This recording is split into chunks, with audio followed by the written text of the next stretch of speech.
Hello. Happy Friday. Hey, Score Hermit. Thanks for coming. Well, this is Friday, and Friday, as you may or may not know, depending on your history with the channel, is when I try to cover community topics. And I usually start off with a multi-Reddit that I created called RPG Roundup. You can find it in the show notes in various places. I have put a link there if you want to follow along from home when I can. When folks send me stuff that they want to look at, I will look at that stuff as well. And I try to prioritize that stuff. But when in doubt, I go back to good old Reddit and see what's going on. I was poking around Reddit yesterday, but I don't think I really interact with much. We're just going to hit refresh. Creative and cheap ways to have minis at a table. I don't really care about that. Let's see. Folks doing Dungeon 23 stuff, which is great, but doesn't. Here one might be interesting. This is from DM Academy, and just keep in mind that the point of view of the DM Academy folks is basically 5th edition. If they don't tell you they're playing a different edition, they're playing 5th edition. So their mindset in terms of what they ask and also in terms of the answers they give is going to be very 5th edition centric. That said, they tend to talk about a lot of interesting and good topics. So I do like to poke in there and see what's going on. And sometimes either the advice someone like me can give will work fairly well for them. Sometimes it's very different, but let's see. I've mentioned this before. If you're a new GM, I understand you need help.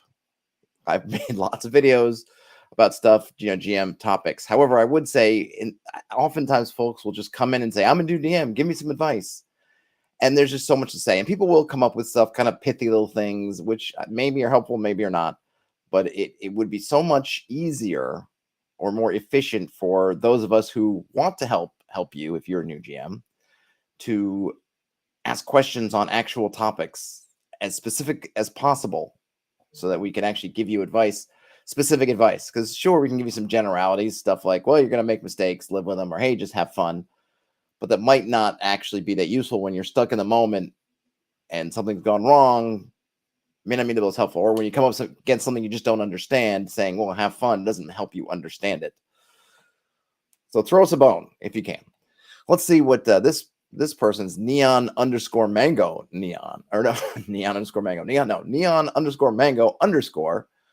says, hey, I'm a new DM in the middle of creating a world for a campaign. I'm in need of some general DMing advice. What should a new DM know? How do you guys like to run your games? Thoughts on homebrew? What are your house rules? Anything is appreciated. Just want to create a fun experience for myself and my players and wish to hear your wisdom. And then they have a little FYI that they appended. They've been playing for years as a player, and they're trying to get into DMing now. They also have experience making homebrew, but never as a DM. They've made random stuff for their characters and got DM approval for balancing before putting them into games. So a lot of really generic, general questions. Thoughts on homebrew? I mean, most DMs probably homebrew something. I don't know if there's a DM out there that just has homebrewed nothing. Are we talking about how do we feel about inserting our own homebrew stuff? Are we talking about how we feel about players coming up with homebrew stuff? Unknown. What are your house rules? This is probably another one of my little pet peeves. House rules are there for a reason, and just asking people what their house rules are isn't going to get you maybe the crux, which is, what are they trying to solve with their house rules? If I just come in and say, hey, my house rules are ABC, and you insert them into your game just on that, okay, yeah, sure, put that in my game. You might not get what you're looking for. You might not get you might not even know what you're getting. You might not even understand why they're doing it. And so what those house rules are doing may not jive with you, and you just may throw them in there thinking they must be better because it's a house rule. And that means that the game is lacking, but we don't know what's lacking in what or why. You may have a different idea about the game than the person whose house rule you're tossing in has an idea about the game. And so what seems perfectly sensible to one DM and there it works great for their table may do horrible things for your game at your table. So I always think, look, play the game a little bit before you worry about house ruling. Play the game a little bit to figure out where the game is falling short for you, where it is unsatisfying for you, where it's creating gaps that you need to fill. And then look for a house rule in that direction and either come up with it yourself or then pose the question, hey, I have a problem with this, or this situation just is not satisfactory to me. Has anyone else encountered this? And if so, what have you done to alleviate that situation? But I think just asking people off the bat for their house rules, it's it's not, it's barking up the wrong tree. Just play the game first, and then you'll figure out what you need, and then you house rule to fill in those gaps. If you're just taking a game and just putting house rules in there because somebody gave them to you, I think that's a mistake. Drop my glasses on the floor.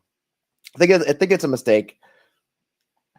Figure out what you're trying to solve for, issues that you need to want to solve, and then house rule. I mean, what should a new DM know? I don't know. I mean, you kind of want to know a little bit of both things. I mean, you're going to want to know. I think what should a new DM know? And I think that's a bit more than their players. It just in terms of the mechanics, in terms of everything. As a GM, you want to know how your game works, and you need to know at least a little bit better, theoretically better than your players do. Though it's not a problem if a player knows a specific system, maybe a little bit more than you. If they're playing a Magic user and they've done a lot of the research on the Magic mechanics and you haven't, I mean, that's okay. But I think you want to know some about everything because you're going to have to deal with everything. So you kind of want to know at least the basics of the rules. You want to know at least how you are adjudicating issues. You can get a long way in a game by just knowing here's basically how we're going to solve problems when they come up, and then you can apply that. So I'll give you an example. Let's just say we're playing a BX game, and we know that, okay, in BX, most problems you're going to solve, or you can solve anyway, with roll under attribute. You can get a long way in your game and just say, okay, I'm just going to roll under attribute for everything. I'm going to figure out what attribute applies when something comes up I don't know, and it's not combat or something that has a specialized system or saving throws that I am aware about. I'm just going to do roll under attribute. You can go a long ways without having to delve in anything else. Just roll under attribute. Or if you're using X and 6, hey, figure out how likely it is, figure out how many in 6 that would be, and then roll dice.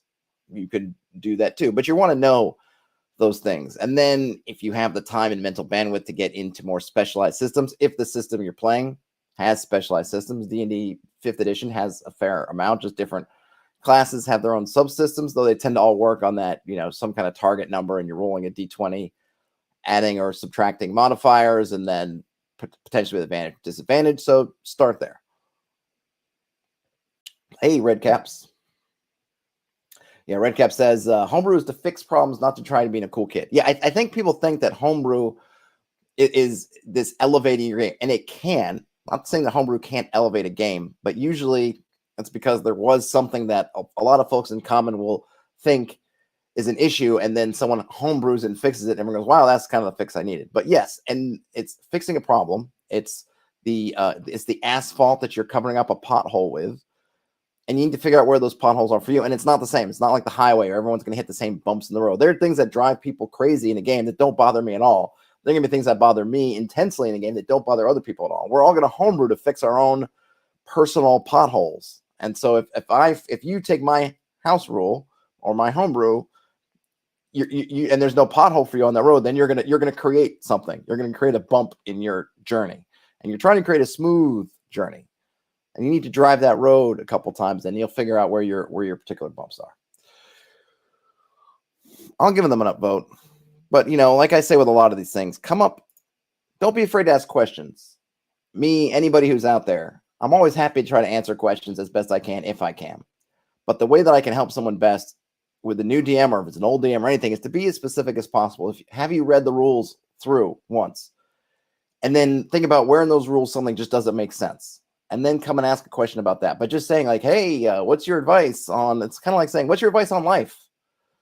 I mean, there's a lot of things, right? I mean, there are books and books. People have thousands of videos, literally, I think probably over 1,000 videos on different topics. Like, where do you want to start? There's nothing I can tell you in a small subreddit message that's going to cover the width and breadth of GMing to any kind of satisfactory degree.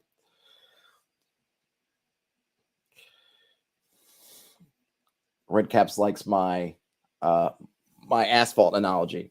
You create speed bumps on your highway if you fill potholes where there isn't one. Yep.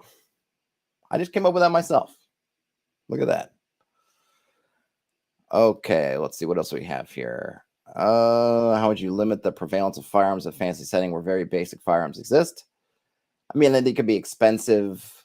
So I'm not going to go into the topic. I'll give an upvote. But I would say if you're trying to limit kind of anything in your game, you want it to exist but be sort of rare or uncommon or unusual, you limit the things that it would take to make them be there. What prevents everybody in the world from having a firearm in a medieval setting? It's probably the fact that they're super expensive because they require gears and other things that might be hard to make at this point since we don't have standardization, the materials, ammunition, the early firearms where you had to have your powder and stuff separate and then mixed together. There's all kinds of things, or each of these different steps on the chain to having a workable firearm.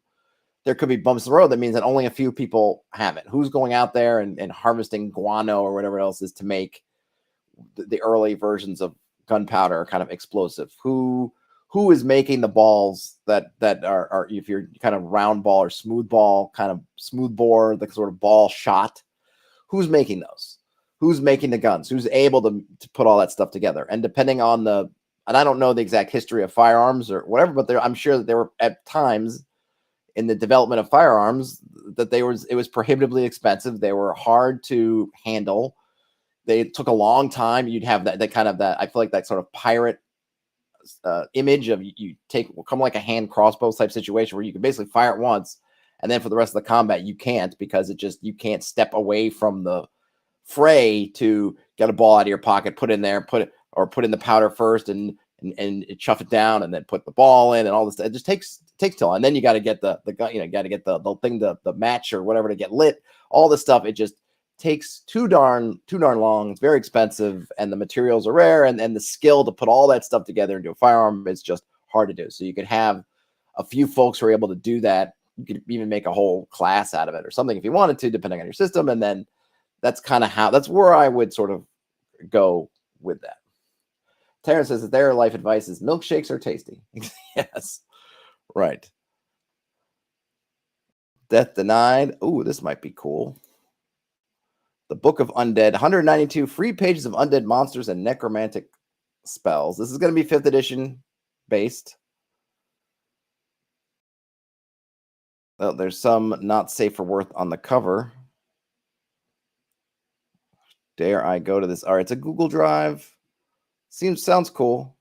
So what this is basically a compendium of this person's favorite undead monsters from every edition, pulling from 4th edition's Open Grave, 3.5 edition's Libris Mortis, and the Book of Vile Darkness, and various other sources, including a few of their own design. It also includes nearly 80 spells, a mummy curse, rules for making a Dracolich, tables for building a unique vampire based on dozens of real-world myths, and a great deal more besides. I'll say that for later. Might have to come back to that. Maybe I'll check it out. But go to Death Denied on DM Academy, and you can grab either the home brewery or a PDF of this potentially amazing resource. And that was by the author of this was O_hi_Mark_. And this I'm drinking. I'm back on the are still on blood orange tangerine spender for the working man. Cheers.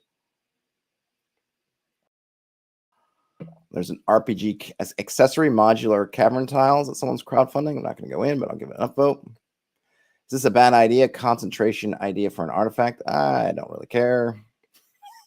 There's some things I just don't really tickle my fancy. I'm happy to look at it if someone here is like, oh, please go look at that. But things like the tweaking the balance of such things, you just want it to match up. Look at the idea with balance in these sorts of things. You want to look at something that you think is well balanced, whatever it happens to be, in whatever way you mean balance. And then you're making something and just see how it measures up. If there's an item that you really think is just the chef's kiss item, and it's not using concentration, it's doing a bunch of stuff, and then you look at your item and it doesn't do as much stuff, and it does have concentration, and then it's kind of more rare or something, then maybe you go, okay, well, I really think this one's just the perfect, everything is great. Mine is not there. Well, then, change it. Or don't change it. I don't think all items have to be all equal. People get too caught up in this. Well, this has to be exactly the same as that. That. It's like, no, it doesn't. They're different items. They're imperfect. The world is a strange and unusual place. It doesn't always have to be a step up. It can have not as much utility. It's all right. It's okay. Players can make the choice to use it or not to use it, right? Oh, the Red Caps has a question. What challenges? Hold on, I'll throw this on the top of the chat too. All right. What challenges or tips or ideas do I have for aerial or sea-based exploration and combat? Any specific rule sets that you love? This is a good question. Ooh, Red Caps, a big question. All right. I don't have a particular rule set that I love. I mean, there's stuff like if you're getting into,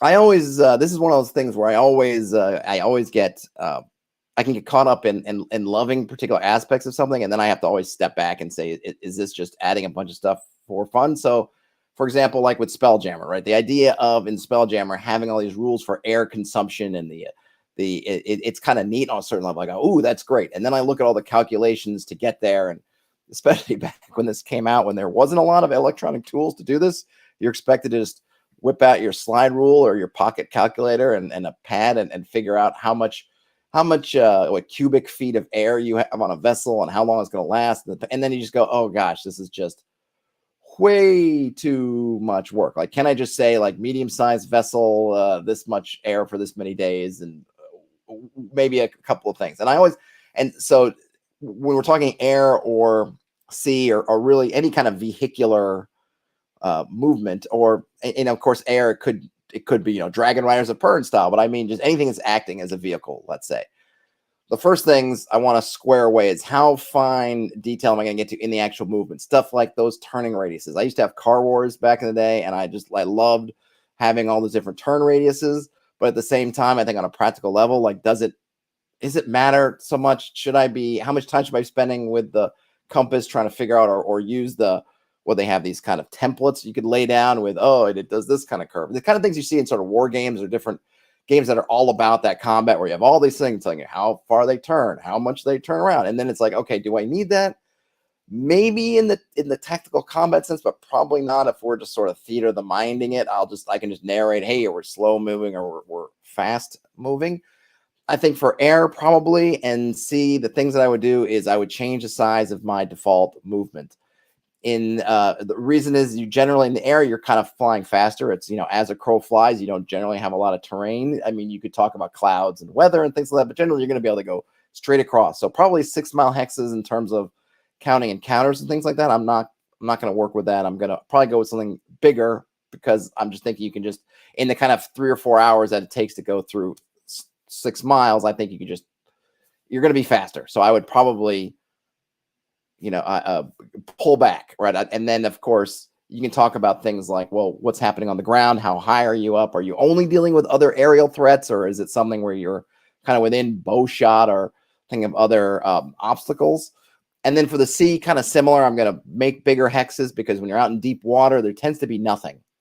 That's you get out in the open ocean. That's why it's so remarkable when they'll have like the sailors. I forget the story that inspired Moby Dick, and these guys were out floating on the Pacific for, I don't know, like months. And it's just a crazy story, because once you get out in the deep water away from the islands, there's nothing there. There's not really much fish. I mean, there's fish that kind of traveling, but there's not, it's just, it's like this dead zone. And that's why the sharks that live out there, what are they? These oceanic white-tip sharks are probably some of the most deadly sharks, not because they're really big or because their jaws are huge or all stuff. It's just because they're hungry.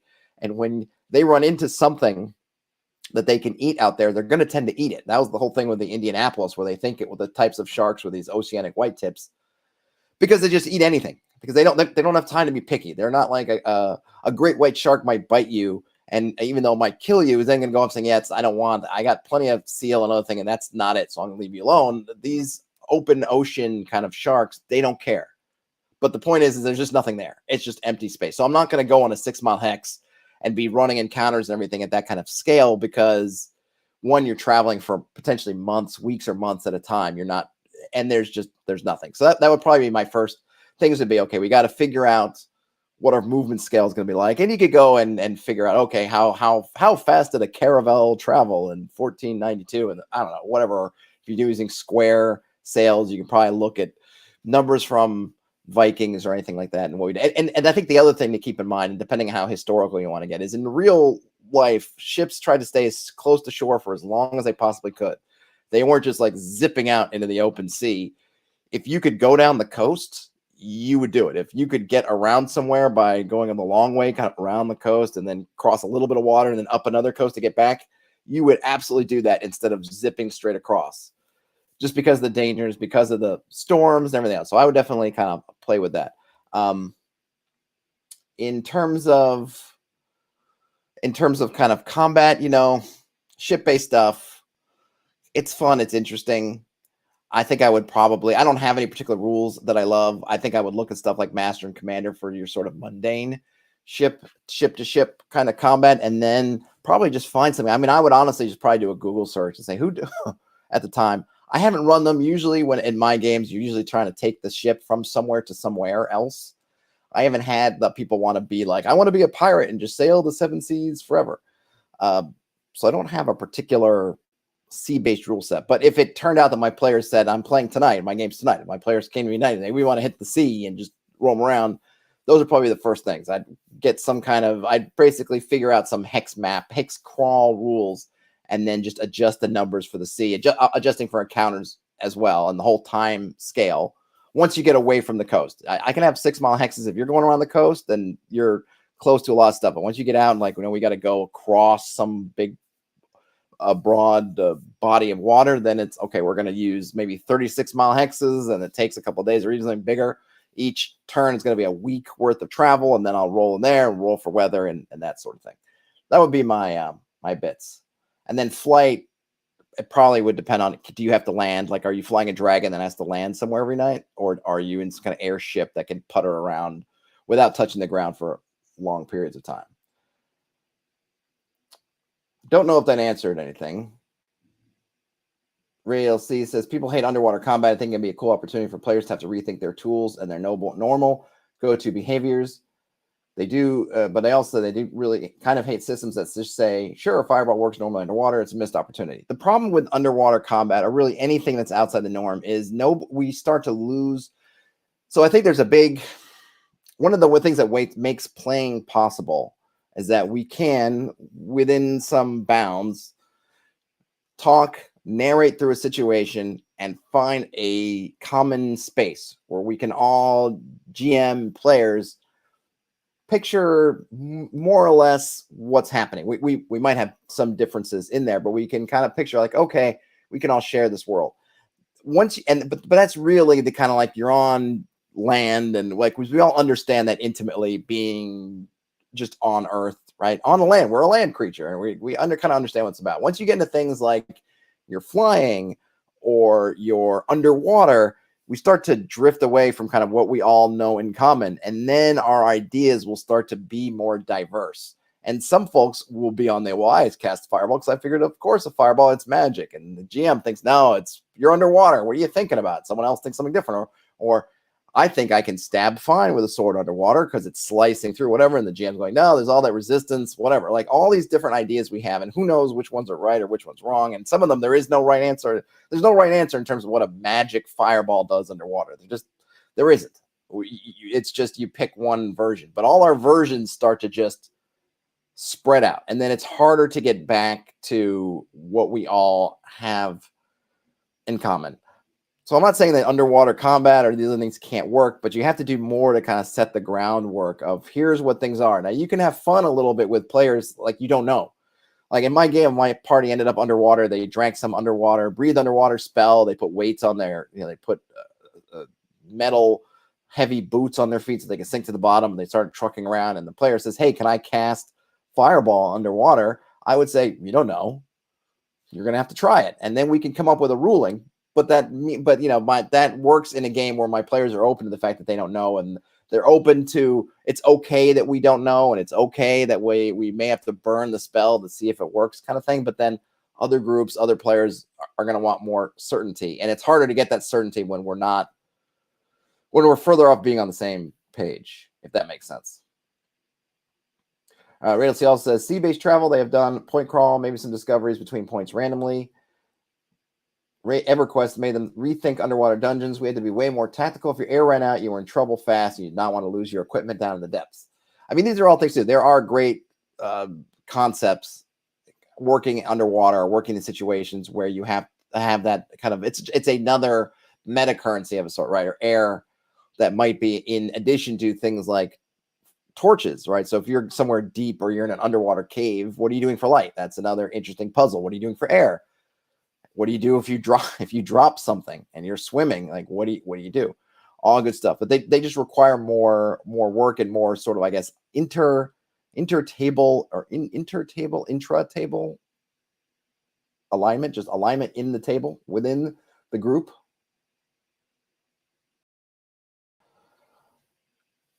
Radel C says, on the underwater topic, I think it has a lot to do with the lack of experience in real life. If you haven't gone diving, it'd be hard to comprehend. Yes, but I've gone diving. I mean, I have scuba diving experience, and I still could not tell you what would happen if someone handed me a broadsword and told me to stick something with it. Like, I don't know, because I've never had to do that underwater. I can say some things about breath and air consumption and swimming, but I'm also using modern equipment, which is going to be very different than your fantasy game. Unless you're going to give somebody fantasy scuba gear, it's going to be more like they've taken some kind of underwater breathing thing and they've weighed themselves down with rocks, and now they're walking around like Sean Connery and Christopher Lambert in Highlander. And I don't have experience like that, even though I've done a bunch of scuba diving and I love it. My experience ends at, okay, scuba diving. And there's probably a reason, just in terms that you know, we have the dive masters that I've dived around with. All my diving's been in basically the Americas, and you know, the Caribbean a lot, and there's an endemic problem with lionfish in the Caribbean. It's a Pacific fish, but they're very pretty and they're very popular with aquariums. But then what happens is they're in aquariums, either in stores or in people's homes, and then there's a hurricane and there's damage. They get out in the water, they end up in the ocean, and they're unusual looking to the native fish. The native fish don't tend to mess with them. They have these frills. They can make themselves look bigger. A lot of times they can dive deeper than other fish, so they'll kind of escape down that way. Apparently they breed like little rabbits under there. And so they end up out competing a lot of other fish, because the local fish they're competing with are prone to predation, whereas they tend not to be. So often you will find, I think there's even a day a year where it's just like, hey, go kill lionfish, kill as many as you want. But a lot of times if you're diving down there, if you're diving with a dive master in the Caribbean, they will carry a spear gun with them. And they'll go and if they find a lionfish, they're able to suss one out, they'll kill it. Sometimes they'll try to feed it to grouper and other kind of bigger predatory fish to try to get them.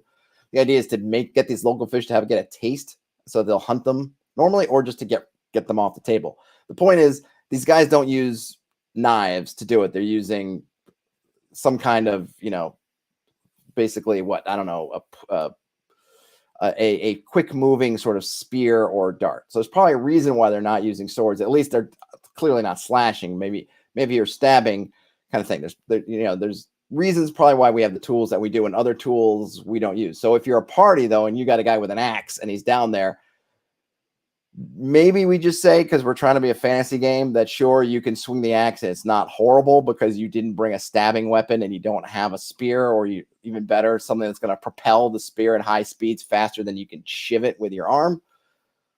You know, maybe. But like I said, I've scubaed a bunch, and I wouldn't say that I'm in a position to really say with any certainty what underwater fantasy encounters would be like, and you know, no one else would be either. And then even if we were, we probably have different ideas. So I kind of feel like you end up at square one. I would almost say that I might just have enough information to make myself dangerous from an actual, you know, giving out advice or trying to say what it would be like to other people. There ain't no answer, because nobody's done it. Right. Ray LC says D&D caves are not like real caving. Navigation get a lot closer underwater than you might think. Spears for the win. Yeah, but not everyone's going to have spears. And you know, and then it gets into, depending on your system and everything, right? Is that, you know, into whether making the folks who have spears great, but everyone else kind of sucks. Is that fun or not? It's, you know, if you have a chance to prepare, you can prepare. Underwater navigation, I think it probably depends where you are. Though all the good scuba diving, it's not like we're in the big open water either. You know, the reefs tend to be near land. That's where all the fish are. So I don't have any advice if I was down somewhere and I was in the open waters. You know, you're kind of near to stuff. Redcap says, as someone who has piloted small aircraft solo, visual navigation is not always easy. It will be a cool challenge to give players. Yeah, I mean, totally. I mean, in terms of things like, there's that whole Bermuda Triangle incident with those planes that ended up leaving, and then they got totally lost, and they I forget the name of it's a famous incident in Bermuda Triangle lore, but part of it is whatever Bermuda Triangle you think, but they got totally completely turned around and didn't know it. There's also this thing which I've heard, and maybe red caps you can confirm, but I think it's true that in an airplane you really can't tell which way you're turning if you're turning. We think we can because we have all this confirmation bias of kind of we're looking, but if you're not paying attention, like, you really can't tell if you don't know. So you can end up turning in kind of a storm and not really know it without the tools and everything, because you think visually you could tell, but or you sense that you can tell, but you can't really tell. There's a lot of interesting stuff in there. The thing is with all this stuff, whether it's underwater, whether it's aerial, whether it's weapon speeds and all this stuff, is the question, right? The $50,000 question, the 50,000 gold piece question is, how can you get enough of this into the game to make it interesting without getting terribly bogged down into other things? So if I was going to take visual navigation, could I make a visual navigation kind of work without it being frustrating for me, without it being frustrating for the players, without having to introduce all kinds of other cruft that I don't want? That's always been my problem with things like weapon speeds or weapons versus specific armor and all the stuff. It's like, yeah, it's awesome, but how do I do it without turning every combat round into an exercise in calculus that's going to take 10 minutes? Now, granted, VTTs may solve some of the stuff, and there might be tools to solve some of these things, but bottom line is what can I get out of it without turning the whole thing into a morass? I tend to think, like, what's the minimum stuff I need to do? So just getting back to the whole start of this thing, if we were in air or we were in the water, how much can I keep? And then what must I change to get the flavor and context of you're in the air or you're in the water? And that's going to tend to be, at least at a minimum level, is, okay, what is travel like in those spaces? Now, how does it differ from the land? And the first thing I'm going to think about is you can go either on the ocean, you're going potentially slower, but through areas that are much less dense in terms of things, in terms of obstacles. In the air, you're going much faster through things. And both of them, I think you end up just pulling back on your hex or pulling out on your hex size just for different reasons. Foggles. Did I miss Foggles? The red caps. Okay, back to about getting disoriented in the air in terms of like turning direction. Something that's, if you get in the clouds, you can quickly be turning or diving and not really know without any visual reference. And they train for that by wearing special goggles that block the outside world but let us see our instruments. Oh, that's cool. Cool.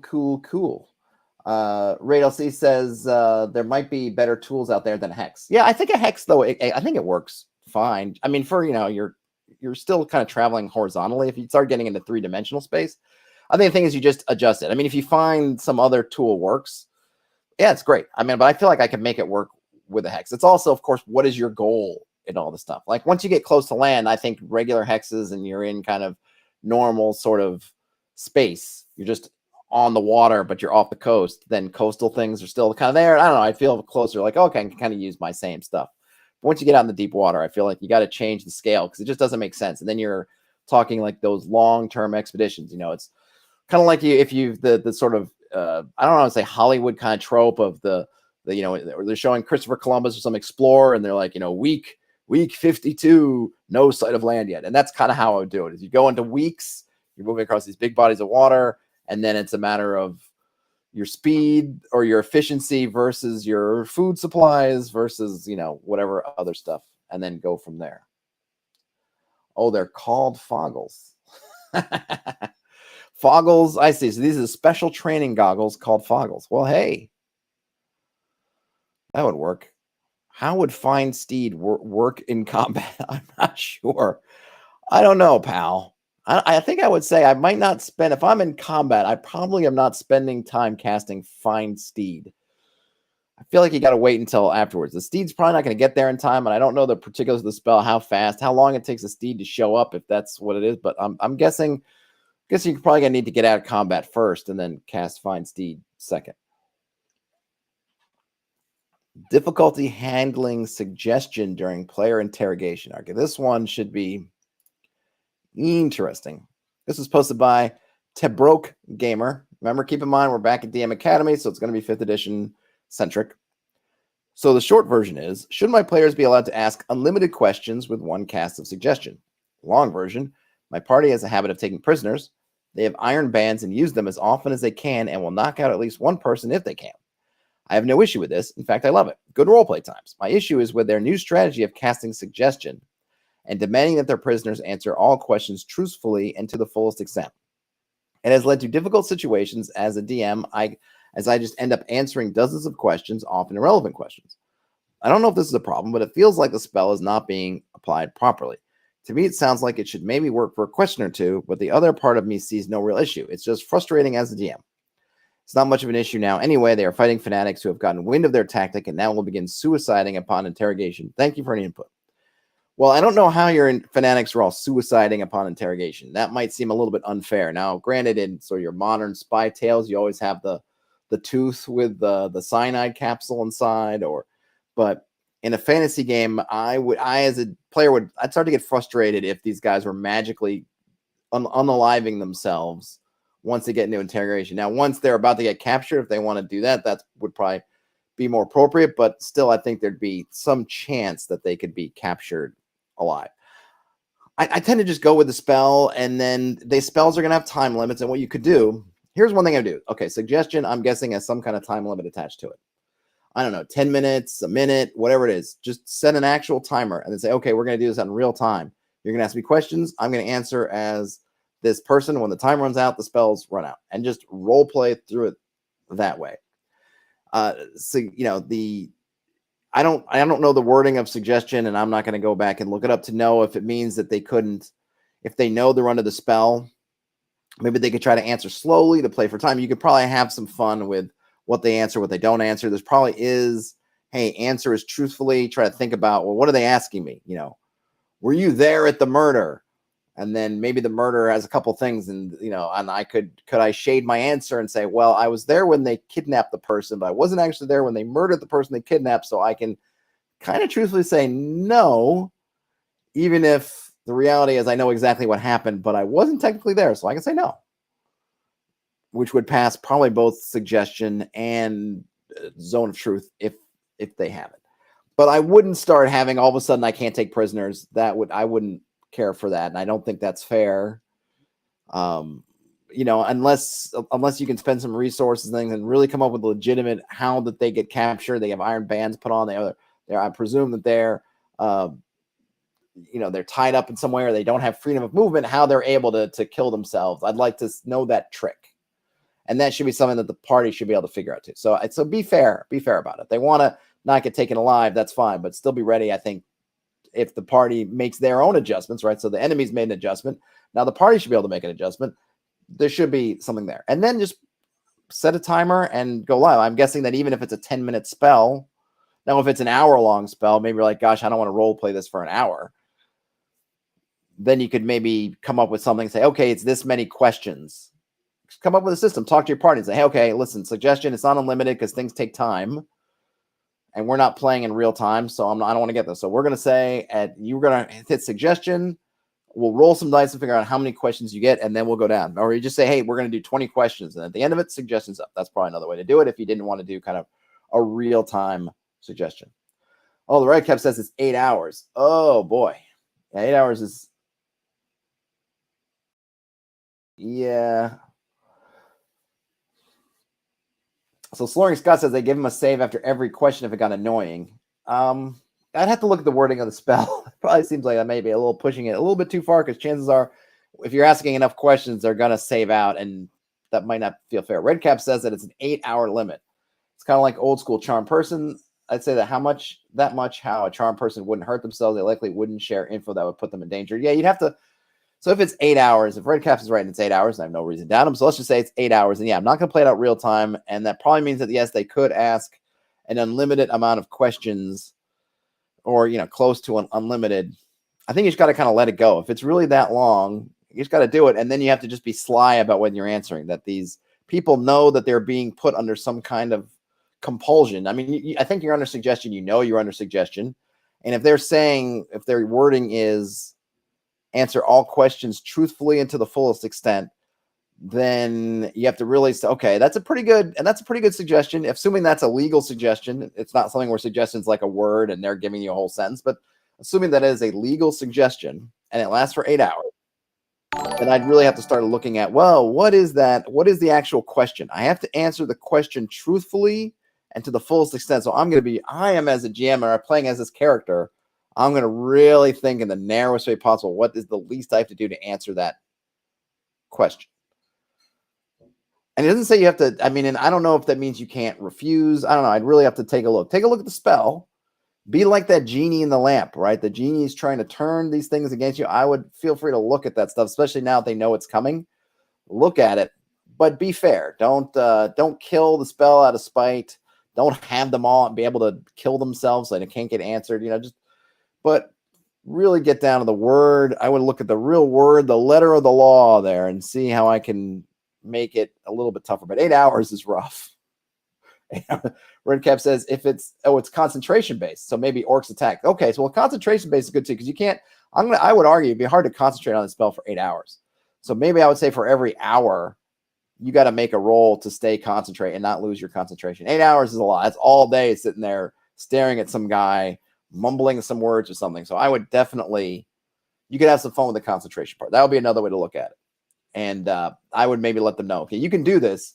But if you're going to do this for the full 8 hours, you're going to have to make a check every hour to rest or do something. That's going to take some fortitude to do. Terrence says, kill the spell. I'm into spite-based DMing now. There's space for that. So let's see. What else have we got here? And of course, if any of you folks see a question or something that I miss over, feel free to hit me to it, and I'm happy to get in there. Let's see. What do we got here? Looking for a good third level one-shot. I don't know. Oh, here we go. This should be good. This is in our wheelhouse of good old ROSR. This is posted by the Jack Parsons Project. I've seen them around. There's someone who posts fairly frequently.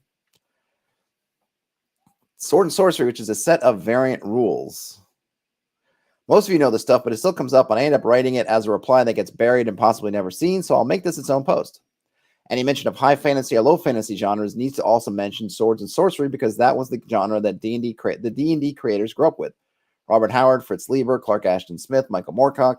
Hell, Lieber was an early writer for Dragon Magazine, and alignment comes from Moorcock, who was intended as a faction and not a morality gauge. Sword and Sorcery stories concern the fate of a few individuals, not the entire world. Characters are almost always human, and non-humans are usually bad guys. Kings are generally corrupt. Magic is rare, dark, and dangerous, and powerful magicians are always bad guys.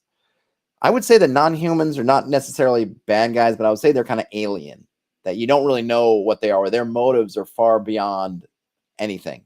Not necessarily that they're villains to be defeated for the most part. They're usually sort of either a pawn or a trap or something or a prize or something has, and then they go off. And them going off is just going to destroy other stuff, but they're not really out to get you so much as they're totally alien to you. And I think that's a good distinction. So I wouldn't say they're usually bad guys. I say they're usually just completely foreign, alien to the world that they're in. The authors were also heavily influenced by Lovecraft, so the monsters are hideous, otherworldly nightmares, often summoned by evil sorcerers or terrible cults. It's almost all episodic as well, being done in short stories without much connection. All the cool fantasy movies of the 80s and 90s I can think of are Sword and Sorcery. Conan the Barbarian is a perfect example. Tolkien is high fantasy despite using magic sparingly. Well, it's a different high fantasy. I think I've mentioned this before, that I feel like the definition of high fantasy has shifted. High fantasy back in the day that I recall used to be sort of fantasy with a kind of morality, good versus capital G good versus capital E evil. It has kind of morphed now to mean a lot of magic and a lot of and your cantina, Star Wars cantina style fantasy. And back in the day, that would not have been something that would have been, oh yeah, that's high fantasy. But though now that seems to be the understanding of high fantasy. So I think it's shifted. It's not so much that Tolkien has had high fantasy despite having magic. It's more that the definition of high fantasy has shifted from Tolkien and Tolkien inspired tales to Forgotten Realms kind of stuff. A classic Sword and Sorcery story is Lieber's Ill-Met in Lankmar. Fafhrd and the Grey Mouser meet for the first time, get so drunk that they can barely walk, then decide to go pull a heist on the Magician Guild's tower. This goes about as well as you would expect. for free and excellent sword and sorcery type house rules you can add to any D&D retro clones. You can use the Acratic wizardry stuff, and it's well worth checking out. It has luck, sanity, drinking alcohol to restore hit points. Everyone can backstab, black, white, and gray magic. Spell point system, great stuff. And they link to a PDF, which I'll go pull up. Maybe we'll take a look at that next. For games, they run Crypts and Things, which is basically an OD&D base with the house rules mentioned above with some other changes. I love its simplicity. I can run it without ever looking at a chart. There's also the excellent Hyperborea, but it's more crunchy, being closer to an AD&D clone. Both of these are easily compatible with any old adventures you pick up. Right now, they're using Hyperborea modules and Swords and Wizardry modules with Crypts and Things. I actually have a version of Crypts and Things. I don't think it's next to me, so I can show it off, but I did have it out for a while. It's not the newest version. I think there's a new version, either one that's coming or one that's just come out, and mine is older. Hey, Frederick. I mean, everyone can backstab. It's not a bad idea. I've toyed about with it because really you think, especially in kind of your dark and gritty world, that everyone knows how to do that stuff because everyone has to.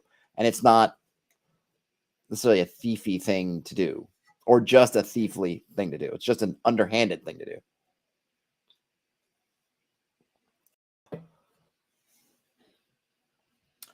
Red Cap's about aliens. Am I familiar with the Dark Forest theory? No, I am not familiar with that at all, Red Caps, but I will have to. Is this going to send me down some kind of crazy rabbit hole? Because I will go down that rabbit hole on Dark Forest theory.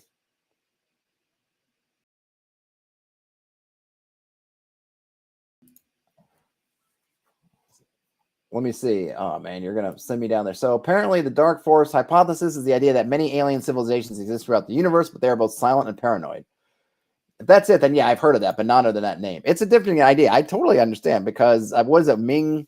I mean, that's what Ming tells, right? What's he tell? Dr. Zarkov in the movie, right? It's like you were just flinging your voice out there in the void, not thinking about who or what is out there that might hear you. And I totally get that. Totally. Well, let's take a look at this. Uh-oh. It didn't work. Oh, wait a minute. Is that? Oh, there it is. All right. So this is, I'll post this link in the chat. Didn't work the first time, worked the second time.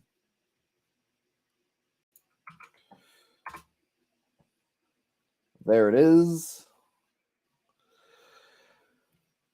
22 pages. I don't know if I'll get through. I might have to do, I might have to do this all on its, I might have to do this on its own thing. What the heck is that? Miscellaneous schmood? What letters are these? Miscellaneous. Is that just house? Oh my gosh, that font. You're killing me, font. All right, I think what I'll do. All right, what I'm going to do, I am going to, let's save this. We'll do this next week. We'll do this thing next week. I will save it. There we go. Saved. We will come back to it so I can spend some time on it. I don't want to have to riff through it in 10 minutes. Yeah, the Fantasy Trip is also one I want to look through on. I have a hardcover book of the Fantasy Trip, and I need to read that one too. Yep, it's one of those. A lot of people really like it, but yet it's not as popular maybe as it's deserved.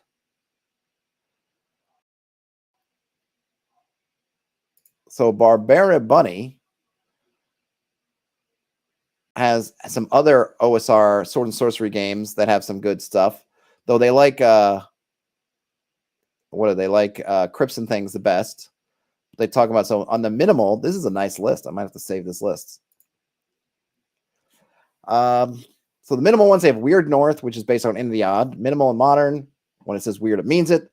Blood of Pangaea or Pangaea. Extremely minimal and so old school that it mostly draws from the time before D&D. All right, so those are two. In the OSR adjacent category, Swords and Chaos, it uses the Siege engine. I'm not familiar with that one. That engine, really nicely produced, probably the best option for a third edition style sword and sorcery, except for maybe Dungeon Crawl Classics Lankmar. And then there's Those Sunken Lands, based on Beyond the Wall, BX with some 5th edition style innovations.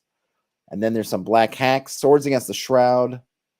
Yeah, I gotta go. We gotta go get this one. Go and get this one because it is about to be discontinued. I saw that. Someone send me a link on that. Frederick, did you send me a link on that or somebody else or saw it? But it's gonna be discontinued at the end of the month. So go grab it. The Black Sword hack. I think we looked at the Black Sword hack. Gosh, is my brain turning to mush? Pretty sure we looked at Black Sword hack. I think I liked it. And then there's Sword of Cepheus. All good stuff.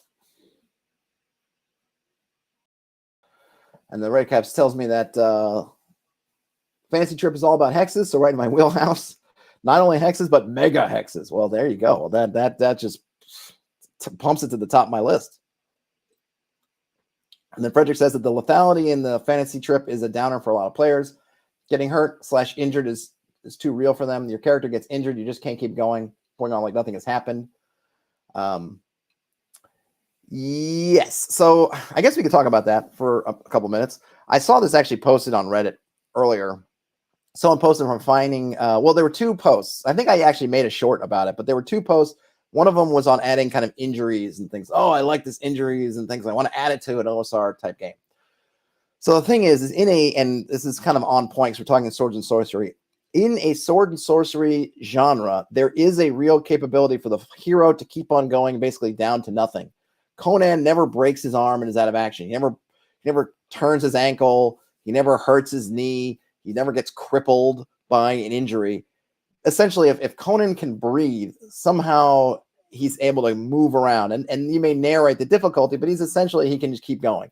And that's kind of the feel that D&D sort of brings to it, right? If you have 1 hit point, you are as capable as if you're at 100 hit points. The difference is, and which I think actually works well, because a lot of people will get into like, they don't like that. Oh, I don't like that. If you have 100 hit points, you should be much more capable. And if you're 1 hit point, you're essentially dying, so you should be at whatever. But the kind of the point is that as a player, if I had a 100 hit point fighter and I'm down to 1 hit point, that fighter is acting a lot differently because me as a player, I don't want that fighter to die. So I might be willing to jump across a 20-foot chasm, give it a try at 100 hit points because I might think, what's the worst that can happen?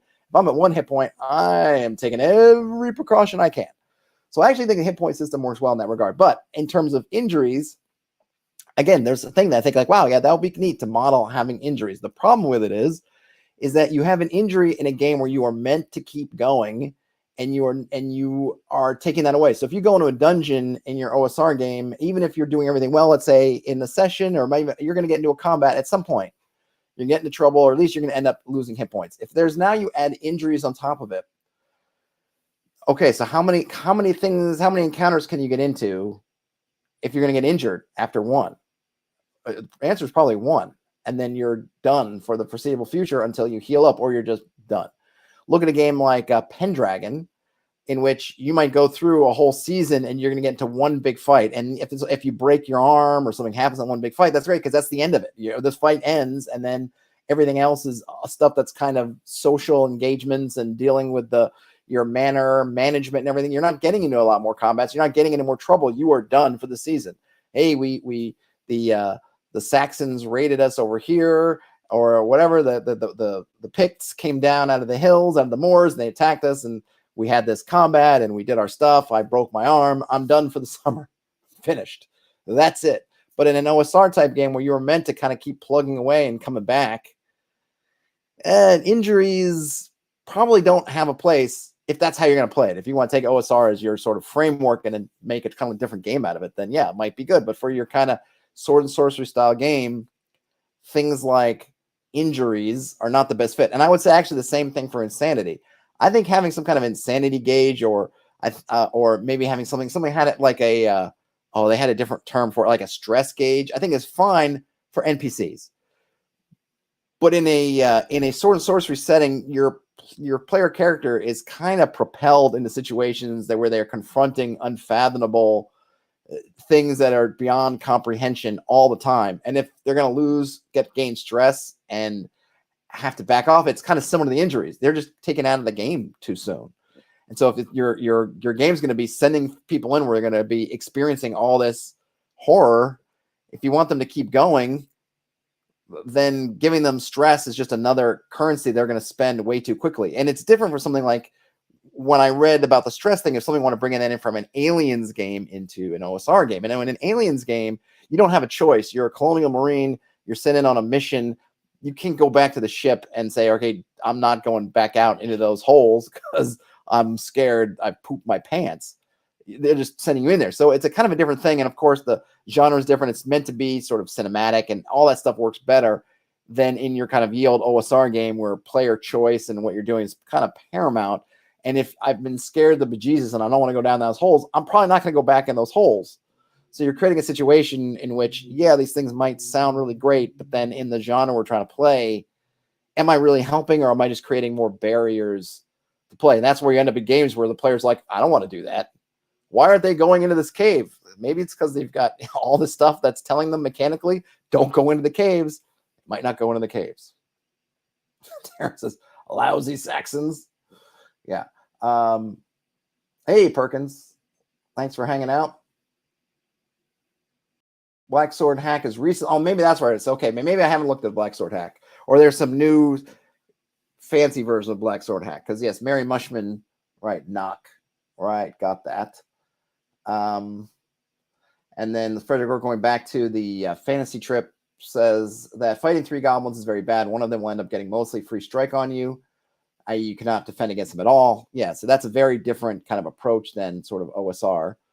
I definitely will read the fantasy hack. I'll get on the channel. I don't know if I have a electronic version. I may have to get one to play. Redcap says they want to try sometime. Pendragon, yeah, I want to too. I've read all about it. I've watched some plays of it, but I have not actually played it or run it myself.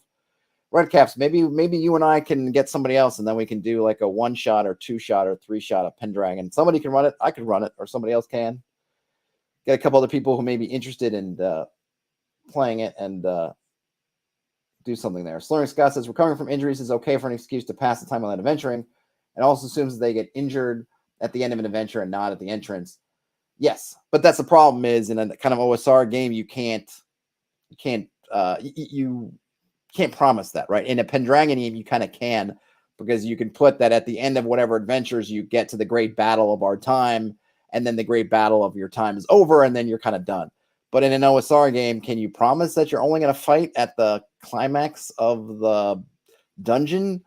No, you can't. So do you have something where injuries can only happen at that time? Or like, how are you doing? Like, I think it's something that would be interesting. Is, do you think you could do that where you have like take all your hit point injuries, and at the end of your adventure, you do something, and then, hey, you say that at the end of this adventure, you've been running on adrenaline and fumes and just bandaging stuff, and then you get back and, okay, your arm's broken or your ribs are busted and you've been working with busted ribs the whole time. There's probably some way to do it, but I'm just not sure it's a great. Hey, I'm happy to be proven wrong, and someone may have this great system and say, no, you're staying here, you're going to do it.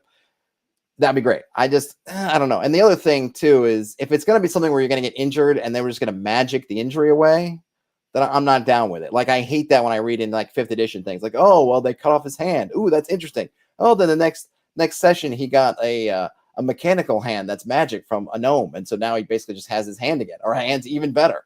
I'm like, that doesn't appeal to me at all. If you're going to have an injury, it should have some kind of impact and not just be an excuse to get a magic item or something else, you know. Radel C says, if it's open world, I've used stress mechanics to help keep some creatures off limits, mostly for the player's sake, and it worked okay. Definitely was a beta test situation. I like to use something that's like Dread, Radel C, which is kind of like stress, but I'm not forcing the players into it, but I'll just, they get that feeling on the back of their neck, something that says like, yeah, this is no good. But I don't actually hit them with, because essentially the stress mechanic these people were talking about was kind of like you're taking hit point damage, but it's kind of mental damage. And it wasn't that. This was just a way for me to communicate to the party like, yeah, this seems too tough. But hey, go in there if you want to. Terrence says, am I going to go over crack? I'm not sure what crack is, Terrence. Sounds odd.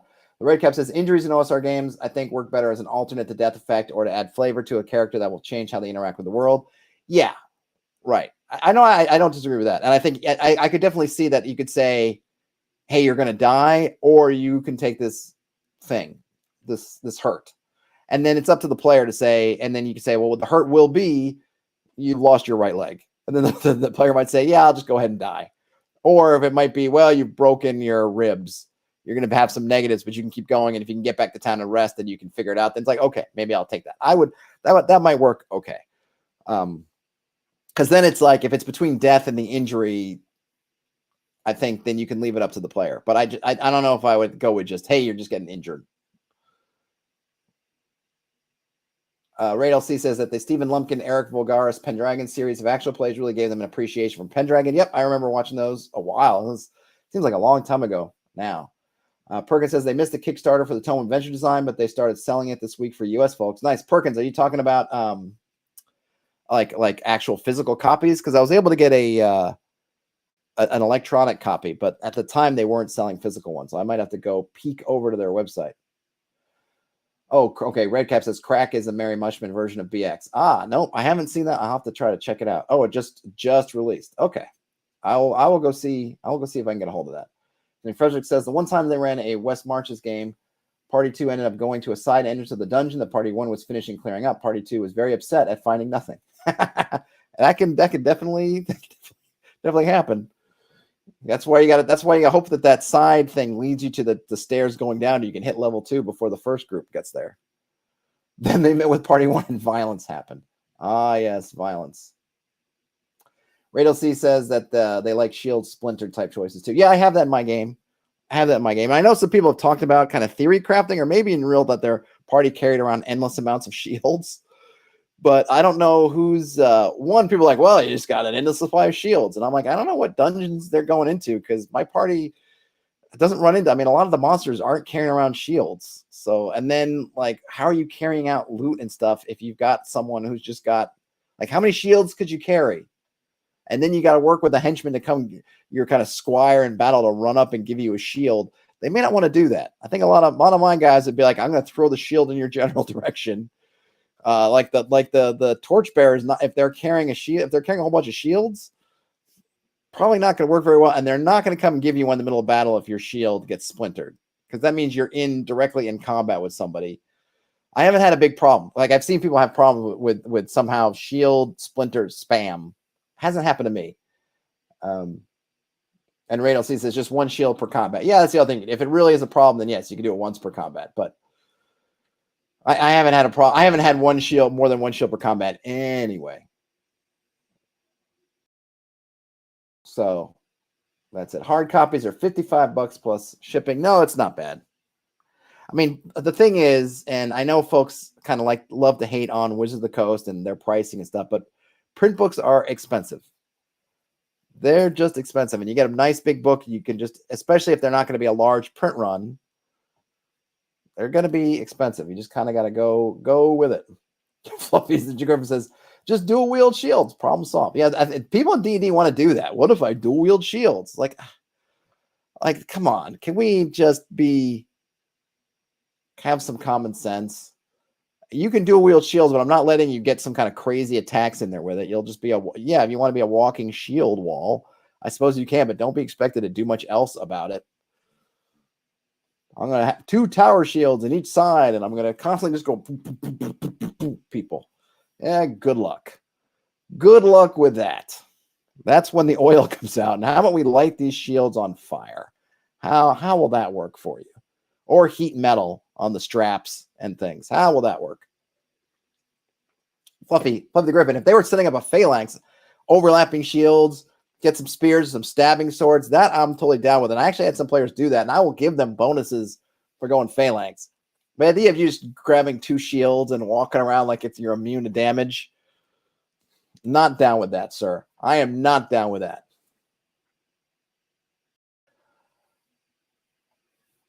Let's see. Radel C says our games tend to skew narrative prep as opposed to loopholes in the rules. I think you talked about the Jeremy Crawford phenomenon once. Yes, I did. There's just crazy stuff, and I don't even necessarily blame them. But when you get into people where they're looking for these loopholes and trying to do stuff, I agree. Just go with common sense. And the thing is, I'll often tell my players if they have some wild idea, I'm like, try it. You don't know. Hey, what if I did this and this other thing? That might be cool. It might be. You want to give it a try when it matters, And I think I mentioned this, but I had a player because they were asking all these stupid questions about floating disk and trying to get all this squeeze all this extra juice out of a first level spell, then I created these like spell research. And it wasn't for researching spells you didn't know. It was for researching spells you did know, to enforce the fact that if you wanted to try out all these edge cases, then you needed to put in the time to do that. You weren't just going to have the answer to an edge case in the heat of the moment when you need it. It's like you never tried to slice somebody in half with floating discs. So you want to try it in battle when all the chips are down, go right ahead. Or you can figure it out and then know at home. But it actually worked pretty well. Ian, you're late. Yep, you are late. Bad moderator, Ian. Bad. Bullet Catcher says they like to ask their players that fair to get their buy-in on a compromise to their proposed idea. Yep, I'm always down for that, or asking what they suggest. I think if you ask somebody like, hey, I think that's about a 15% chance of success or anything, and then asking them like, does that seem fair to you, or what do you think? I think it's pretty good, because I think most players, I haven't played with any who are like, nope, I think it's a 95% chance of success. Because if they do that, I'm like, serious? So you're carrying 80 pounds of gear and you want to run and jump across a 25-foot chasm that you think is a 95% chance of success? Really? I think most folks are like, okay, if you really lay it out. So I had one time where the player was trying to come up with a plan and it was just a lot of moving parts and stuff. So what I did was, at the end of it, they're like, so how would that work? And I said, all right, let me get this straight. And I just ran through every step of their plan.